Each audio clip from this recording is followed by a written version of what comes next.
It ends up being about a credit card size amount of microplastics that we all are consuming every single week. How, as a mom, do you deal with two completely different eaters in your household, with your son being picky? Give them as much as you possibly can. We need to know what's going into our bodies. Why organic? We're just kind of taking a cue from the rest of the world and feeding kids the way most other places and people feed them, which is just giving them the food that we're eating. And it's not stripped of allergens. It's not stripped of texture. It's not stripped of spices and flavor.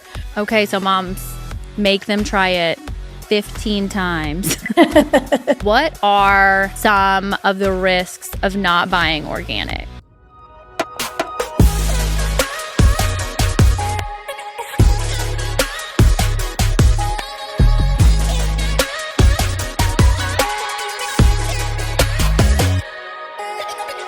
All right, welcome back to Only Moms. Today we have Erica Bethe Levin, and she is the founder and CEO of Globowl, a baby and toddler food brand offering internationally inspired meals for kids.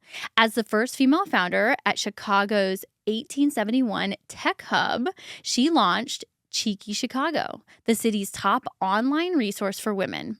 Erica then led expansion for Reserve, which was acquired by Resy, and broke sales records as director of global sales at a hospitality consulting firm. A former food writer, Erica also serves on Northwestern's Council of 100, is a Techstars graduate, and has earned numerous awards, including being a finalist on Gordon Ramsay's Food Stars.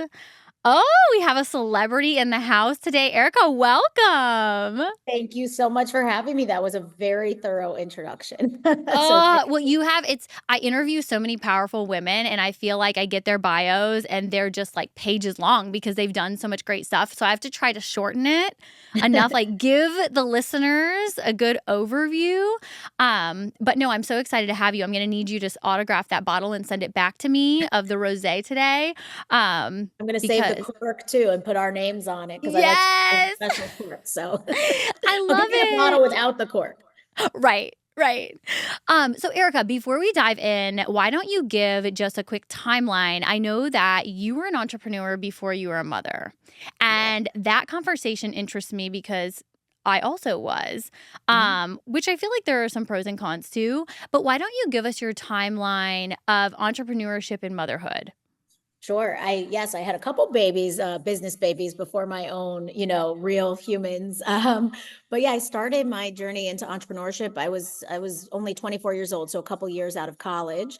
It wasn't really my intention. It just kind of it happened. And so at 24, I started that online magazine that you mentioned and ran that for about 7 or 8 years. And then right around when I got married, actually, it was a couple months after he got married, I had the opportunity to be one of the first employees for this new restaurant technology startup, which was venture backed and by Google Ventures, and the co-founder of Uber was one of the investors. Just a really exciting disruptive company. And so that was my cue to then move on and do that. And I thought there was like potential major upside, to kind of disrupting that industry and taking on the giant in that space.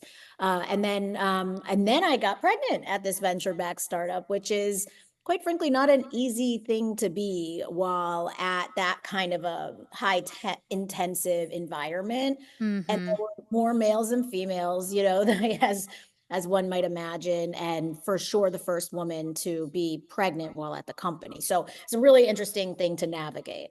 Yeah. So you were their pregnancy guinea pig, right? Like, let's figure out how we give her maternity leave. Yes, that's exactly. And regulating their own emotions truly around, like, you're going to step out for a second. Yeah, it was crazy because you're working 80, 90 hours a week. And for this particular business, it was all about the restaurant industry. So we would be out every night, schmoozing or whatever you want to call it, drinking, right? Like, which I couldn't do while I'm pregnant. and enjoying meals and kind of meeting the owners of restaurants and things like that. And so I was out, at 8 months pregnant, 8.5 months pregnant, out to here and being at restaurants till 10, 11 o'clock at night. So it was quite the experience. And so, yeah, after that, I decided to take a little time. Well, they did. I give them a lot of credit. They offered me the 3 months paid maternity leave. And here in the United States, it's like a huge deal. It shouldn't be, but it is.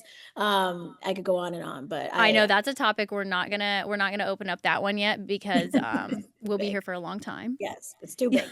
But I was grateful for that opportunity, and I ultimately decided not to go back with my son. I was enjoying the new mom time that will never come back again, and ultimately got quite a few inquiries from startups that wanted some consulting services and advice. And so I'm like, oh, this came at the perfect time. Maybe this is my sign that I can do this for a little while. And then maybe Mhm. figure out my next move, maybe not, maybe just keep doing this. Let's see how it goes. And yeah, so that's what I did right after I had the baby. I wanna pause you there because I think there's something important to note for new moms, especially working moms that may have an option to just be a mom afterwards or whatnot, like, yeah, cheers first cheers. Cheers to But us happy moms. yes, but allowing yourself the space to just wing it, right? Yeah. Like, every day you're gonna feel a little bit different. Some days you're gonna be like, "Where the hell is my job? I'm ready to go Yes. back." And Yes. other days you're gonna be enjoying motherhood so much that you could care Yes. less about that job. Yeah. And your journey is 100% yours to own, and either option is okay. I couldn't agree more. And honestly, I didn't know I'm the type of person that loves working. I loves Yeah, that kind of stimulation. So I knew I would be able to go back to that at some point, but I couldn't go back to what it was I had before the baby. It just wasn't conducive to being the kind of mom that I wanted to personally be. yeah, So I felt it was kind of a blessing or a sign that these companies had come to me looking for consulting services because I'm like, okay, this is my schedule, my flexibility. I could still be the present parent that I want to be, and all of that, and make baby food and do the fun stuff that I right. saw myself doing as a mom. So yeah, so then I always knew it could come to an end. I might need to get another job. I might want to start something new again one day. But I knew that I didn't want to start something new again unless it was completely necessary. I'm like, Yeah, I being an entrepreneur, as you know, is it's risky, it's stressful, it's lonely, and there's also very tons of good adjectives I could also use. But there's a lot of that not as positive things that come with it. So I didn't want to do mhm. it again until I felt it in my like soul, in my blood, in my guts that like this company has to exist. And that didn't happen for another 7 years or so. I want to say Okay. 5 or 6 years until I started this company that I run now, which is called Global. And then so you stayed home until you had your daughter. No, I didn't. What happened was one of those one of those consulting jobs. I was like kind of part-time helping them with sales. It turned Yeah, into a full-time job, which then turned into me becoming the global director of sales for the hospitality right. consulting company. Yeah. But There then we go. yeah, so that I ended up doing for 5 or 6 years. And then when I had my daughter, which was right before the pandemic and right before quarantine, that I started thinking about, oh no, that's not what I was going to say. Right before the pandemic, the company lost all of its clients because it's a hospitality company, and all of our clients, Right. restaurants, hotels, spas, cruise lines. So God. I actually didn't lose my job, although most people were laid off. But it was definitely a slower period of time, and it was when I was starting to feed my daughter solid foods, and so it just kind of I couldn't take my kid out of the house, so I figured, how do I questioned, I should say, how do I bring the world to her? Right? She can't even leave these walls, and I know how to do that through food, and that's kind of where the idea of Global came from, is bringing the world to my kid during a time where we didn't know when we could ever leave the house. Oh my gosh, that's awesome. Can you tell me the flavors that you guys have right now? You have a pad thai, right? Yeah, we have I pad thai for tots. I can't wait to try that one. It's What else it's do you really have? good. We have a veggie tikka masala. We Okay. have Yaya's Medi bowl, which is a Mediterranean bowl with roasted red pepper, feta, chickpeas, and then we have a baby spices bean bowl. And then in the next month or so, very shortly, we're launching our mini Stroni and our baby Bip and Bop. So I'm really excited. Oh, Yeah. I am so excited. I We're know bringing you come the from whole a world to that. I know you come from a cultured family, right? Your mom is Italian and your dad is Jewish. So you Yes. were introduced to all of these lovely flavors as a child. Yep. Um, I am half Vietnamese and my husband is half Chinese. So we also have that introduction. But I think that someone that, isn't traveling or wasn't introduced to those things Right. early can appreciate what you've done here. I hope so. Basically, the way the way my parents fed me and my sister, and the way my grandparents fed them and us, it was very much, they were teaching us about our heritage and our culture, through the food that we ate. Not to mention the food is quite delicious on both sides of the Right. family. So it was like, I always laughed, we always had meatballs and matzo balls, in December for Yeah. Hanukkah and Christmas. But yeah, I always, my mom's Italian, my father's Jewish, and I'm in therapy, like I've always said as well. So it's like Right.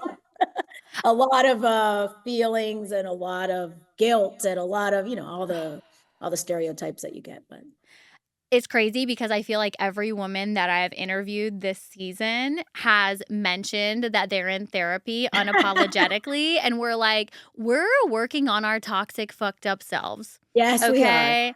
We I are said, not going to look. Cheers I to the know. self improvement of this generation of moms. I love it. I said to my mom the other day, I actually sent her a text saying I was sorry about something that I said.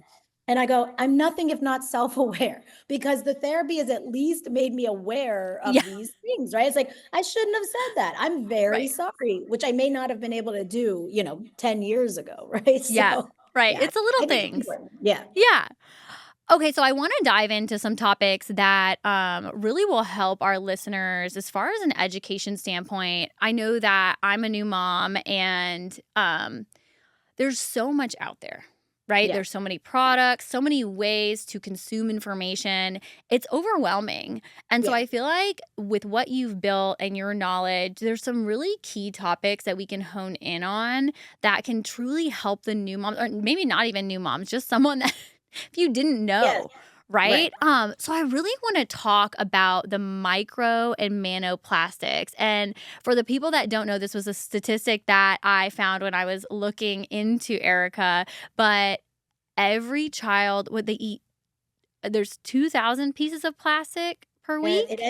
ends up being about a credit card size amount of microplastics that we all are consuming every single week. However, babies' bodies are still developing. So proportionately, and they're obviously much smaller. So proportionately, that's a lot of plastic that's being leached into their food and that they're consuming while their bodies are developing. So it's a real issue. A credit card. We're feeding our kids a credit card every Credit card. week. Yeah, pretty much. Pretty much. And picture the credit card in a baby size body versus our size body, right? And that's only in America? That's here. I mean, I can't speak to every single other country. Right. That is American statistic for sure. But just even the way in general that other countries feed their babies is extremely different than the way we feed them here. The American baby food industry has really completely sterilized store-bought baby food down to these mushy one-note purees in single-use plastic pouches. And it wasn't like that. If you ask your parents or grandparents, that's not how they Yeah. ate. And they don't have food allergies. And more often than not, they're not as picky as we are, right? So now we have, since these pouches came onto the market and just kind of that sanitization of baby food, we now have multiple generations of picky eating kids with food allergies. The Right. reason that doesn't exist else, I'm not saying allergies don't exist elsewhere, but we are 10 times more likely to have them here. So we're just kind of taking a cue from the rest of the world and feeding kids the way most other places and people feed them, which is just giving them the food that we're eating. And it's not stripped of allergens. It's not stripped of texture. It's not stripped of spices and flavor. The only thing that we do with our food that is more, that is made for babies or, lessened for babies is the sodium and sugar, which we should be doing anyway. So, Right. yeah. Wait, 10 times? Yeah. Here, it's true. Wow. But if you think about why, it's Yeah. pretty obvious, right? It's Yeah. food has just been stripped of everything. And so, Mm-hmm. kids aren't exposed early to flavor, right? So then when they are surprised by it down the line, they don't like it, right? Yeah. They're not introduced to allergens, and then they grow up and they have food allergies because their body hasn't learned how to, build that immunity against them. So when should we start introducing, the peanuts, the soy, all of the things? When is that window? Yeah, and I'll always say, of course, talk to your trusted doctors Right, before, of course. you do anything. But really, the American Academy of Pediatrics, the USDA, they all say now that early allergen introduction is key to reducing the likelihood of food allergies later, and that can start as early as 6 months. So Mm-hmm. with my kids, well, I'll give you a quick little anecdote. Like with my son, I was very hesitant to give him the texture and that flavor and that spice, but I wasn't hesitant to give him allergens, like allergenic Mm-hmm. ingredients, because I was like, the worst thing I can imagine is having one of those kids, with those peanut allergies, or, that you have to fear for anaphylactic shock as a parent every day of your life. That's terrifying. Yes, it is. And again, those are the things that aren't happening elsewhere. I mean, there's still statistics that show that there are some allergies, of course, but so I don't want to say Mm-hmm. that, but we are much more, it's much more prevalent here. But yeah, I didn't want to deal with that. So I did give my son peanut butter, eggs, soy, everything from the beginning. And I felt like the most delicious way to do it was I just mixed, it was like one of my favorite snacks. I just mixed peanut butter and banana and gave him Yeah. spoonfuls of like peanut butter banana. No, And same with my daughter. Yeah. that's a good one. I think I introduced peanut butter even before I introduced solids, so like a banana. Yep. And what I did is I blended peanut butter with my breast milk and made popsicles. That's amazing. That's so And cool. yeah, so I mean, there's so many ways that you can start introducing if you're not ready for like the full banana, Yeah, right? absolutely. Did you do the same thing with your daughter, the banana? I Yeah. did. And with my daughter, though, what I did do differently, because I didn't want to make the same mistake twice, is I did not just give her, mushy, bland purees. I gave her coconut curry as her first food. My husband and I were having like shrimp coconut curry one night. We're like, she's ready to eat. Here you go. And we're like, we don't want another picky eater. And honestly, Yeah. and then that same week, she ate all sorts of different flavors because I'm a cook. I'm not a chef, but I'm a cook, Yeah. and I love cooking, and it's cathartic for me. Talk about therapy. It's very therapeutic. And so, I made saffron pasta that week. I made pesto. My Aunt Marina always made the best pesto. She was from Torino. And all of this I gave right to my kid. And Yeah. she absorbed it all. She loved it all. And to this day, she's like much, much by leaps and bounds better eater than my son, period. So How, as a mom, do you deal with two completely different eaters in your household with your son being picky? do you have just one kid right now? So we have four. Oh, I have three older okay. stepkids. They're with us full time, so they're always here. One of them is picky, um, and then our daughter has like specific things she just doesn't like. Yeah. And Um, that's normal. We don't like yeah, certain things even if we're exposed to them early sometimes, right? yeah. So how are you dealing with it with two young ones, It's opposite eaters? It's frustrating because I swore at the very beginning, I'm not gonna have, like, we're not a restaurant. You can't request your meal. And like, Right. here I am every night, doing different meals for both of my kids. Luckily, my daughter does eat what we're eating a lot, not all the time, but a lot. And if she doesn't want something we're eating, she reverts to like, one of her staples that she loves, pasta, or even she loves oatmeal. But to make oatmeal healthier, and it's not that oatmeal is not healthy, but to just give it added vitamin, like actually cook an egg right into it, an egg or two. Ooh, Yeah, then that's an allergen too, by the way. And then yeah. so it not only cooks into the hot oatmeal, but they're getting that protein and all the, nutrients from the egg plus the allergen. So that's what I generally do with her. And we put flax in it. You can put peanut butter in it. Mm-hmm. Put so many good things in oatmeal. But yeah, generally she'll eat what we eat. So it's frustrating because I never wanted to do that. And my husband is in the restaurant business in the food business as well. And so to have a picky eater was like a nightmare and kind of embarrassing, to all of No, our friends, you it's know. so funny because you are like, you're so humbled by your children. It's crazy because I was like, oh my gosh, no, our daughter's so well behaved. She would never do these things. Like, she doesn't do icky things, I will say. Like, she throws things away, she cleans things up, she's not putting a lot of things in her mouth. This past weekend at the park, she picked up a used cough drop And I Oh, started gagging, and, like, we probably looked ridiculous at the park because I'm gagging yeah, and that is not taking it out of her hand, and she immediately knew it was the wrong move. She's, like, trying to get it off of her hand, and it's stuck, and I'm sticky. like, "Oh Oh, my god. that means it Oh, was wet. That is I disgusting. mm." I know, I know, but, like, your kids will humble you. The embarrassing things will happen, so I know I do get it, like, having that picky eater, you're like, "These people probably think I never let him try I know, anything." I know, I know. And we were very hesitant at the beginning. I will say, and I really deeply believe that that's been our issue with him because just in our family, like anecdotally, our daughter's very different, you know. And Mm, I mean, there's tons of studies, like even in that research that came out from the USDA, that was the very first time they put out, you know, feeding guidelines, pediatric ones, and it said also feed a diversity of foods to your kids from the very beginning, and yeah, that's that's something great. we just didn't do. So. Do you have any advice for maybe toddler parents that they start to see that they've created a picky eater and they need to backtrack a little bit?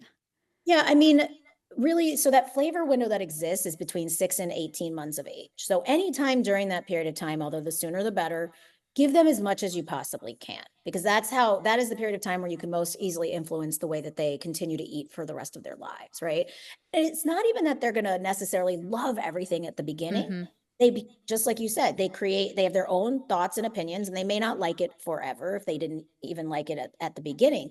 But what happens is their palate like it's not a surprise the next time they have that food. So like one of our baby spices bean bowl has cayenne in it. It's not spicy in any way, shape, or form, but it's in there. The next time they have cayenne, it's something they've experienced before. It's not a surprise on their Mhm. tongue, and so they don't push it away the way they would if they were just totally surprised by this new spice. And so it's just important to give them that, you know, as many of those flavors and textures and spices as you can. And then, you know, as they get older, like what we did for our kid, and it has worked. I mean, even with Charlie, our oldest, you know, we stopped forcing him. You know, you don't want to have a food fight with your kid. You know, Right. and I should say a fight over food, not Well, an then act. it becomes just a negative experience, and that's what, like, you don't want with eating in Exactly. You general. never no, because there's, you know, we're all too prone, quite frankly, to eating issues, aversions, disorders, things like that. Mhm. We are so keen on creating healthy eating habits for kids from the very beginning. But what we did with our son, so that it didn't feel like a fight, was we stopped saying, just take one bite, take one bite, take one bite, because he would fight us on that. We go, you know what? Can you smell the food mommy is cooking? Can you smell it?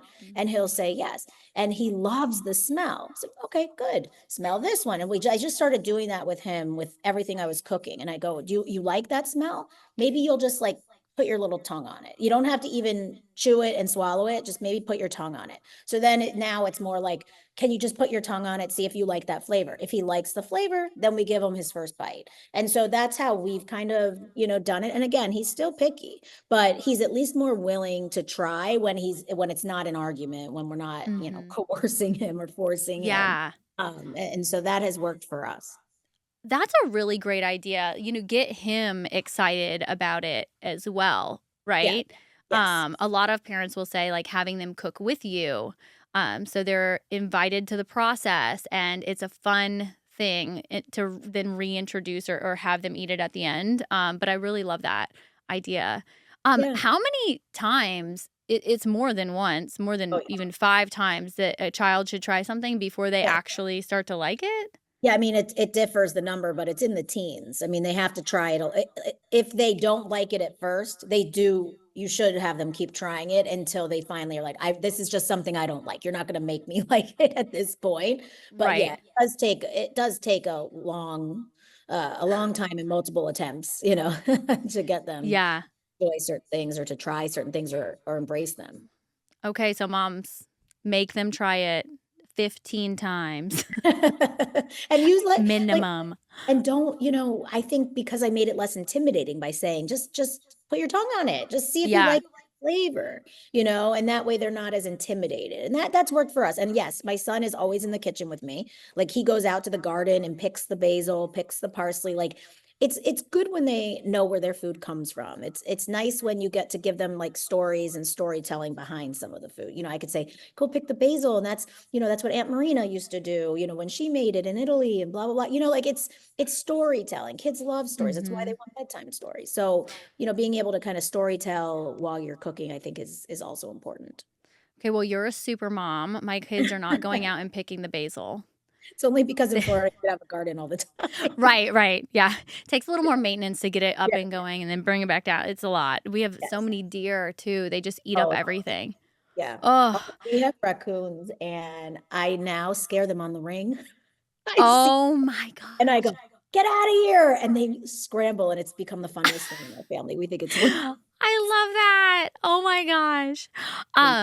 Okay, so I want to chat. I saw on your website dentist approved, and I dug into that because I was like, okay, like Yeah. why is that a thing? But I learned something about the Yeah. pouches that I did not know. So can you educate us on, the pouches and the dentist approved that you can Yes. find with Global? I would love to tell you Yeah. about it. It's like such a personal passion of mine is the pouches are always so convenient, right? And that is something that all of us busy parents need. And when I was creating Global, I'm like, I need the same convenience as the pouch, but I cannot ethically, do it in that format. And for that reason, it was extremely difficult to find a manufacturer. Almost all baby food today is manufactured in these pouches. And the reason why dentists approve of the way that we're feeding is because children shouldn't be drinking their food, they should be chewing it. So occupational therapists feel the same way, right? You have to remove a pacifier from a baby at a certain point because it stunts their development, right? Same with Mhm. a pouch. It's stifles really important oral motor development, whereas chewing encourages it. So chewing, swallowing, self-feeding, like that's all something that kids need to learn from the beginning, that by drinking food, it kind of stifles that.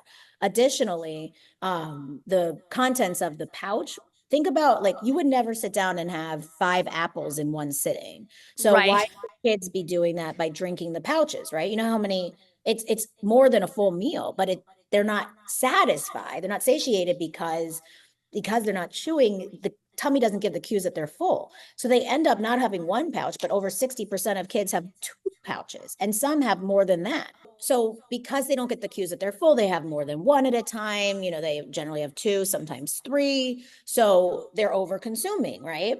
And then that can lead to overconsumption as adults and just down the line unhealthy eating habits. But the contents of the pouches, they sit on babies' teeth. And dentists have never seen so many cavities in kids under one, ever. And it's directly correlated, according to the dentists I've spoken with, to these pouches and the contents sitting on their teeth. So yeah, I mean, there's a lot of issues. There's the plastic, as we talked about, there's the stifling of the oral motor development, there's, the bad eating habits, and there's the cavities. And occupational therapists also advocate for the way we're feeding because of the oral motor development, but also because pouches and pacifiers and things like that kids leave in their mouth, they lead to speech delays. And so they're seeing more speech delays, there's texture aversion. So if Oh it my ain't broke, don't fix gosh. it, right? Like, why did we Right. change the way that we were feeding kids? Like, Mhm.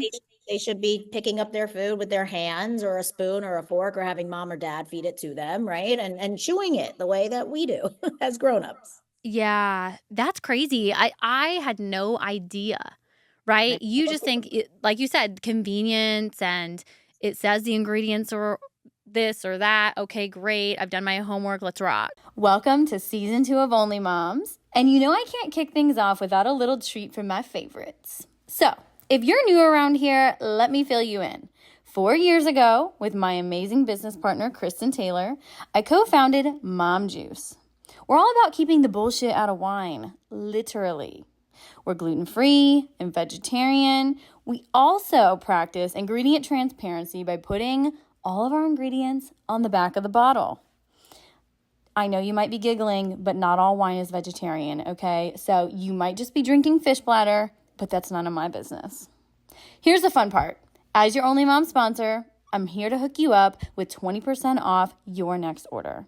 Just head over to momjuicewine.com and use promo code ONLYMOMS to go and treat yourself. You deserve it. Yeah, yes, exactly. And Oh so my we were gosh. able to, with Global, we were able to actually keep the convenience of the shelf stability. So they are shelf stable, but without the use of any preservatives. Because I just knew I needed to be able to take this on the go. And that other Mm-hmm. parents obviously were in the same boat. So it took over 2 years to develop the recipes to make sure that they were shelf stable, that we didn't have to use preservatives, that, that takes a long time. But we were committed to the all natural product that we have now. Are you guys using organic ingredients? We do. We use organic ingredients, and we're organic certified pending. So we don't have the little Wonderful. thing on it yet, that little Soon. but we will have it soon. But you can see on the back of the jar all of the ingredients, and all the ones that are organic, which is a huge percentage. I mean, 90% or more have the little asterisk, and it says it's organic. So parents I can love that because that's something that both of our companies have in common, ingredient transparency. And it's funny, the alignment with mothers and children, right? Like we need to know what's going into our bodies. Yes. And being like one of 5 or one of 8 wineries in the United States that provides ingredients on the back of the bottle is crazy So to cool. me. I love that you do that, because you're right. That is not done really in the industry. Yeah, and people don't know, they laugh. We're like, "Yeah, we're vegetarian." And they're like, "Well, isn't all wine vegetarian?" And we're like, "No, actually, you've been drinking fish bladder." Yeah, for You sure. know?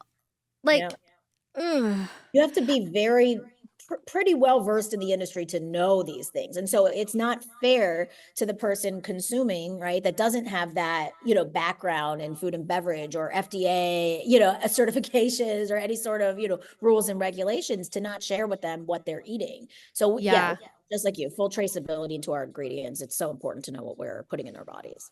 And you're in glass too, which I like. Right. Yes, we are in glass. So why organic, right? Like, what are some of the risks of not buying organic? Yeah, I mean, to each their own. There are things I buy that are organic. There are items I buy that are not organic. Some matter more than others, right? For babies, I just think it's important that we're giving them the healthiest start and the best start, and the most natural start in life. I mean, there's many arguments, obviously, that GMOs have penetrated our food system, and they are accelerating human growth. They're accelerating hormone growth. They're accelerating women, girls, are getting their periods earlier, and we're Mhm. growing taller sooner. And so, you know, again, I'm not a doctor, I'm not a scientist, but these are things that are concerning to me. And there are certain metals and things that are unavoidable. They are prevalent, they're in our soil. So even organic food, I want to be clear, can have things in it that we don't want to see, but that is unavoidable in some cases. So what we do is our best with the things that we can avoid. And so for that reason, we use organic ingredients that we know are clean. We have the ingredients of the ingredients of the ingredients from the supplier,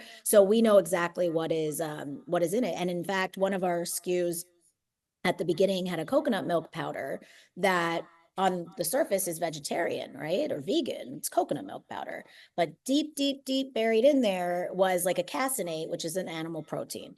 And that was a surprise to us. And so I'm like, okay, from now on, I say to the manufacturer, we need to see the every single thing, like down to where it was grown, because I need to know that something that's vegetarian, quote unquote Mhm. vegetarian, isn't actually vegetarian to someone who takes that very seriously, right? Or Yeah. religious, cultural reasons, whatever it is.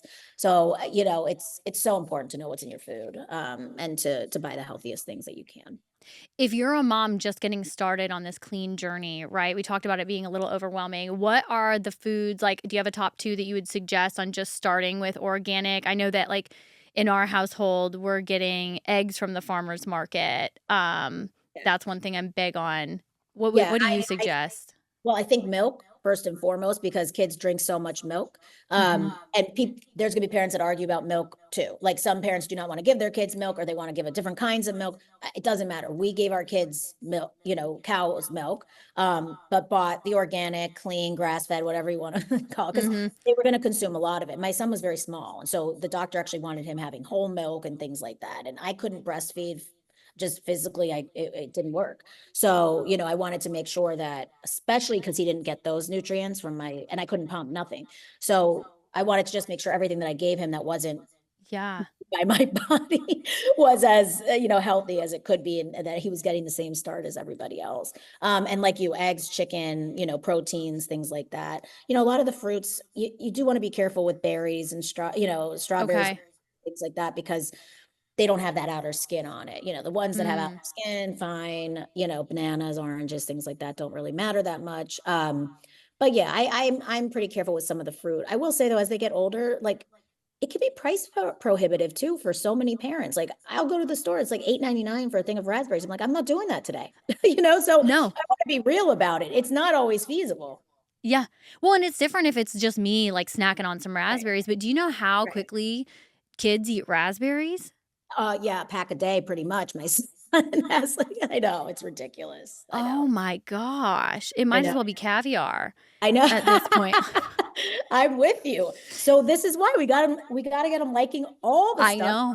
become attached to just raspberries. What milk did you end up going with? Oh my gosh, we tried all of them.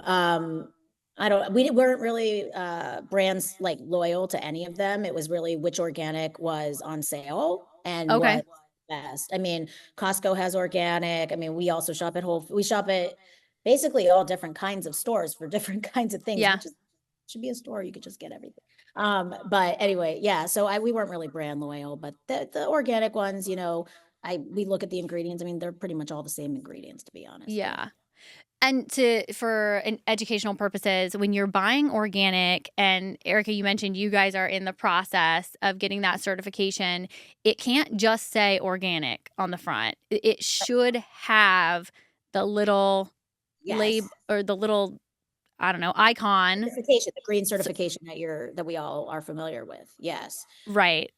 It's hard for me to say that because you're absolutely right. That is like the first thing we look for as parents. But it's unfortunate because it's also extremely cost prohibitive to get some of these certifications. So you could have Mm. someone just like me doing all the things right, making sure every ingredient is in there and spending the extra money on organic ingredients, but then not having that certification, and people like won't give it the time of day. And so I don't want to say that. I think it's just important to look at the ingredients, look Mm-hmm. and see if they're organic. And I'm saying that somewhat selfishly too. I don't have the USDA certification on my jar yet. We are pending, we will have it. But, I don't think it should prohibit someone from buying a really good brand or a really good product backed by really good people, Mm-hmm. just because they can't spend the thousands, if not tens of thousands of dollars, to get some of these certifications. Yeah. Yeah. I mean, as entrepreneurs, right? Like, I know that that process is lengthy. I didn't know the cost Oh, of it's it. beyond. Yeah, it's very expensive. And it's the only reason we didn't do it in year one, because you're like emerging startup. Like we've Yeah. been, I shouldn't say year one, we've been selling for less than a year, but we've been working on this for 3.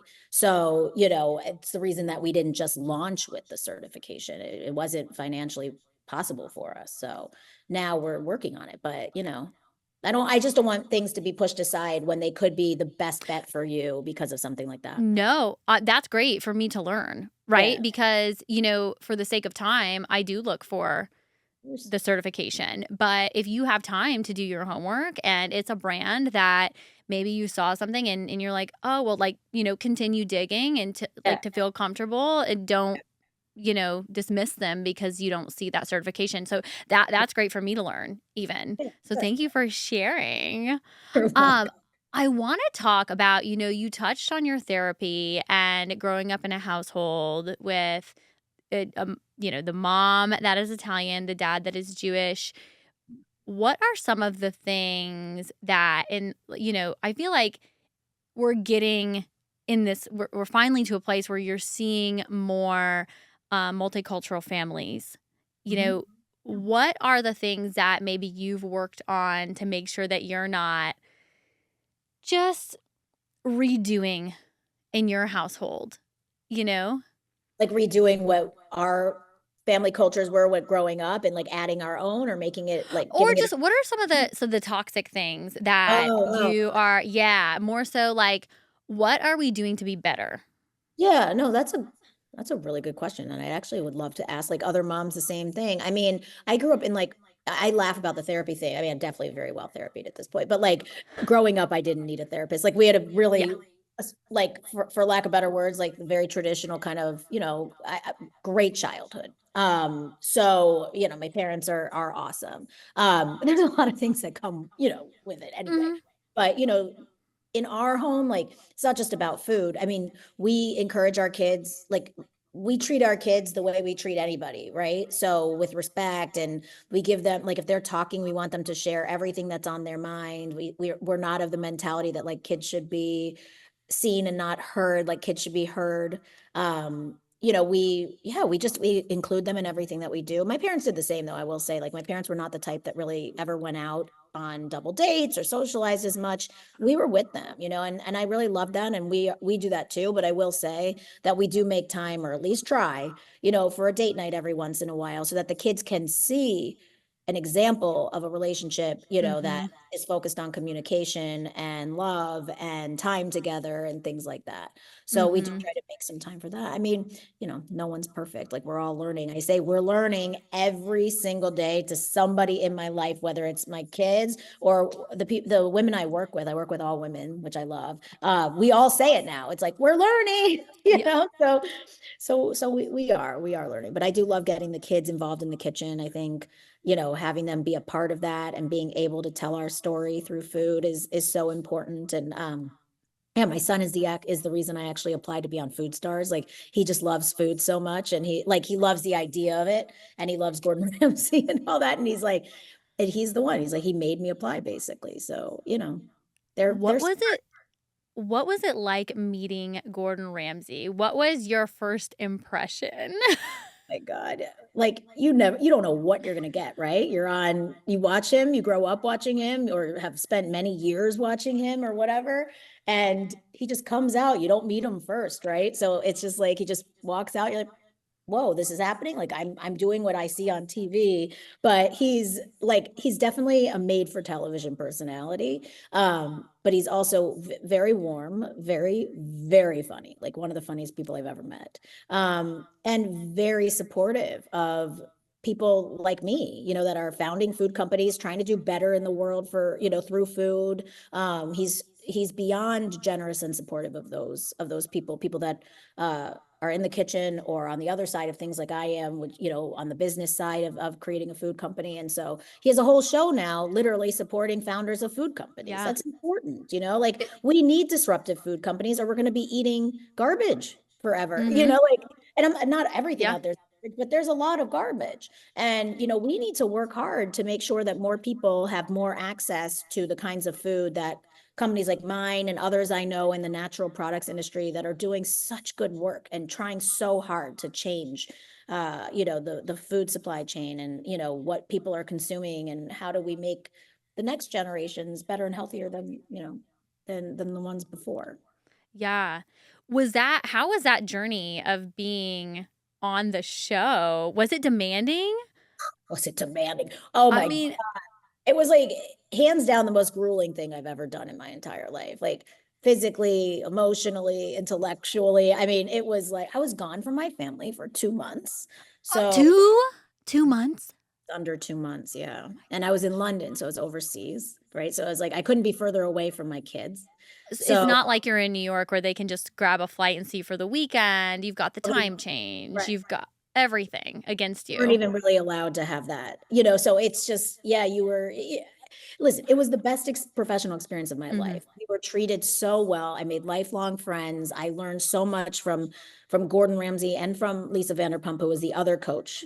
And she was actually my mentor on the show. I was picked for her team. And so, all the good things that you could think could come of it, like have been happening, right? You Mm. can't buy the kind of exposure, a primetime television show can give you. You can't, well, I mean, maybe some people, Super Bowl ads people can afford, I guess, but I Right. can't. So anyway, so yeah, it was wonderful, but it was really tough. It was a tough competition. Erica, I really appreciate this conversation, and I'm just so proud of all the work that you're doing as a mother, as an entrepreneur. I think that cheers to you. Here's to you. You're And doing the same. Thank you. But tell everyone where they can find you. Sure. Globowl is available on our website, on Amazon.com, on Thrive Market. And then on our website, you could check out our store locator, as we are found in grocery stores all across the country. Yay! Oh, well, thank you so much for being on today. We appreciate it. And I cannot wait to try all the Gosh, thank you so flavors. much for having me. And let's just help create little, less picky eating, less food allergy, future foodies. That's what I want to do. So Yeah, let's thank do you for it. letting me share the word.